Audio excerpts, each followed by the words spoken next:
إذا أحبك الله ألقى محبتك في قلوب الخلق، وإذا أحبك الخلق فهذا رأس مال لا يقدر بشيء. السلام عليكم ورحمة الله تعالى وبركاته، متابعي ومشاهدي قناة رضوان داخل وخارج أرض الوطن الحبيب. نجدد اللقاء بكم وتحية خالصة لكم على الثقة. كل الشكر والتقدير والاحترام مرة أخرى لكم على الثقة الموضوعة في هذه القناة. فصدقوني قبل ما نشرع في الفيديو فإنني كنحس بواحد المسؤولية كبيرة بزاف، وافتخار كذلك. افتخار ماشي افتخار بالنفس، لا، افتخار بكم، ولا ثقة العمياء الموضوعة في هذه القناة. فكنطلبوا من الله عز وجل يبعد منا ولاد الحرام حنا وانتوما، حتى اننا نبقاو في هذا النيفو اللي حنا فيه، واكيد ان شاء الله عز وجل غادي نبقاو فيه مهما كان كيد الكائدين وحقد الحاقدين لهذه القناة. اذا مرة اخرى شكرا على الثقة الموضوعة فينا. اذا البارح عرضنا العرض ديال البارح، فراه انتهى. بالنسبه للاخوان اللي غيسول على شي بقع في العرض ديال البارح، انتهى. باقا الوحده ديال ال50 هي اللي باقيه.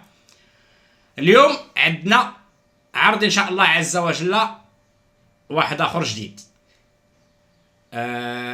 بغيت نفتح قوس لبعض الناس مستفيدين او لا شارين بقع كيصيفطوا لي كروكيات على انني نحطهم في القناه. فالشروط باش نحط لك البقعه ديالك في القناه شروط واضحه. اننا يكون عندي الوثائق، تكون عندي الوثائق بحال هكا، الكروكي، وطبعا توصيل ديال املاك الدوله والاستفاده، باش قول وفعل. ماشي نقول انا في الفيديوهات كلام وفي الامور الاخرى كلام اخر. بحال هنا عندنا كما قلت الكروكي ها هو، وعندنا توصيل املاك الدوله ها هو، يعني ها هو باش يشوفوا اصحاب النوايا السيئه، وعندنا الاستفاده، يعني ثلاثه الوراق ضروري يكون عندي في المكتب. وانا مرحبا نحط لك البقعه ديالك وقول لي الثمن طبعا اللي غتقول الناس، لان في بعض الناس يقول لنا الثمن، فانت اللي باغي تبيع انت اللي غتقول لي الثمن. كما انك انت لا كنتي باغي تشري انا اللي كنقول لك الثمن، وكذلك مساله البيع. انت باغي تبيع غتقول لي الثمن باش انا ما نكونش كاذب. ماشي على سبيل المثال انت تقول لي 4 وانا نقول للناس راه راها قالوا لي 43000 درهم ولا 44000 درهم ولا 45000 درهم ولا 50000 درهم ولا 70000 درهم. لا، غتقول الكلمه ديالك انت، انا غنقولها للناس طبعا مع مراعاه الثمن ديال السوق والبقعه هل تستحق ذلك ام لا.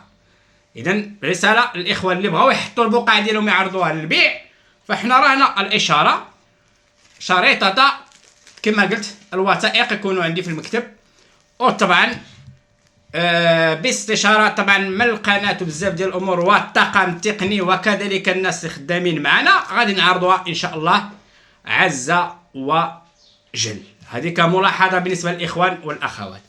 اذا الان ان شاء الله عز وجل غادي ندوزو الى العرض ديال هذا اليوم ان شاء الله عز وجل. وقبل ندوز للعرض بغيت غير نعطي واحد النقطه مسبقا. شنو هي النقطه اللي غنعطيكم مسبقا؟ وكونوا مطمئنين، وكما تنقول دائما الكلام اللي غتسمعوا في هذه القناه غير ارتاح بالك، فان هذه الاثمنه اللي كاينه الان في شهر جوج راك ما غتلقاهاش. في شهر جوج راك ما غاديش تلقاها الى وصلنا طبعا شهر جوج. اما في بعض المؤشرات تتبين بزاف ديال الحوايج، لان البقع انعدمت، ما بقاتش، قليله. شنو غادي يوقع؟ طبعا غادي يوقع ارتفاع بالنسبه للاثمنه. فاللهم اني قد بلغت. استغلوا الفرصه اللي كاينه حاليا. انا غير قلت لك انت خذ ولا ما تاخذش، باش الامور تكون واضحه وكان خاطبكم واضح. خذ او ما تاخذش، انت غير خلي عندك هذه المعلومه وصافي. دير في بالك ان شهر جوج ان شاء الله عز وجل او قبل بعض الايام غتشوف اثمنه اخرى خياليه بدات تتحرك السوق، وهذا هو اللي بغينا طبعا الناس يستمروا.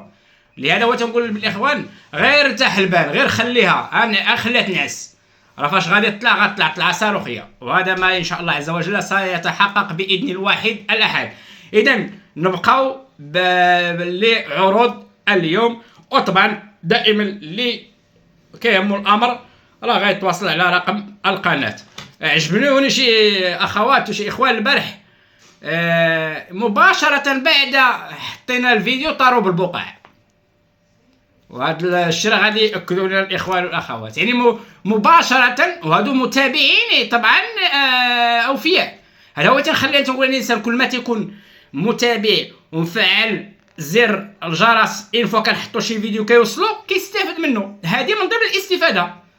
اذا بعض البقع ناقصه فيهم جايه المليون، وكاين اللي في مليون وشي حاجه، وكاين اللي ربما تقدر تلقاها عند شي حد فايته حتى لجوج المليون، فراه هذه استفاده.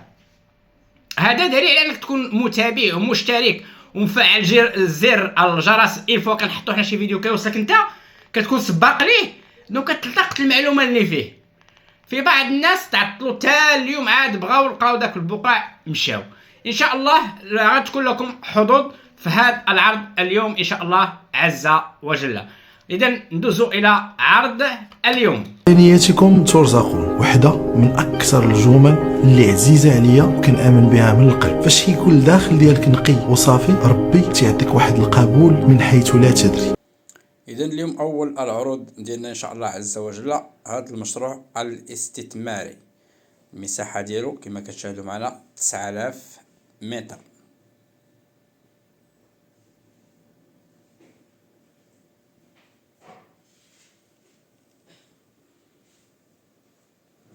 هذا كيتواجد في بير قندوز، في الطريق طبعا ديال اتجاه القرقارات، يعني على الطريق الوطنية. مشروع استثماري.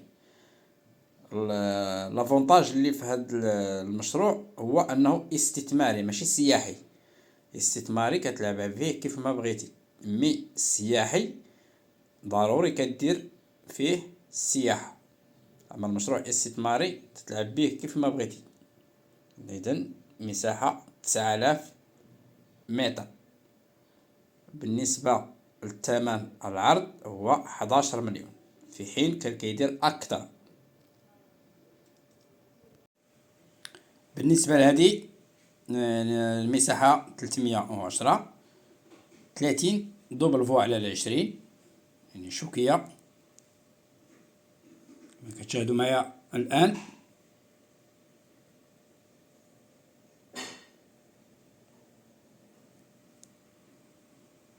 يعني بالنسبه للشارع ديالها او الشوارع ديالها عفوا يعني ممتازين. بالنسبه للثمن 90,000 درهم. هادو فقط كما قلت في الفيديو السابق، هذا الشيء راه كعروض، راه الاثمنه قد تكون مغايره في المستقبل،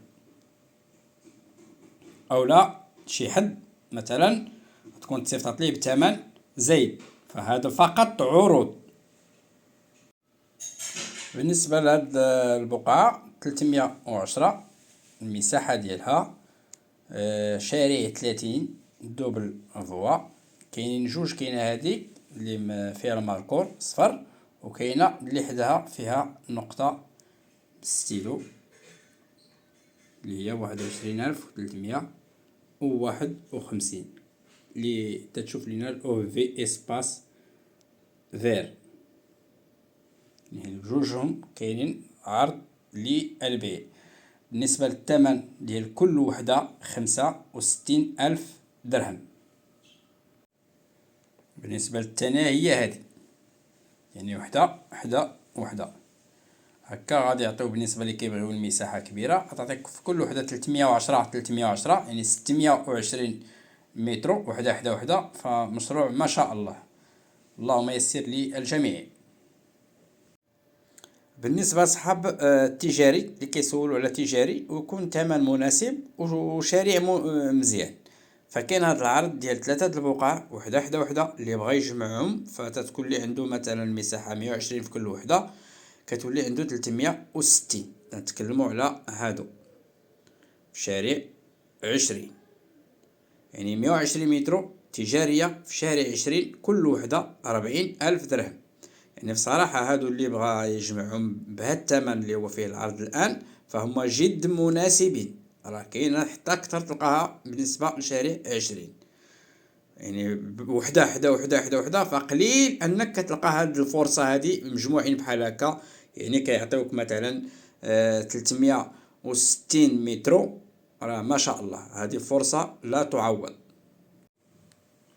بالنسبة لهذه دوفاس سكنية، يعني 10 على 10 كما كتشاهدوا معايا الآن، 10 على 10، قريبة من المسجد اللي هو هذا، المساحة ديالها 120 متر، العرض ديالها هو 36,000 درهم. عند الإشارة تكون الساعة 7 صباحا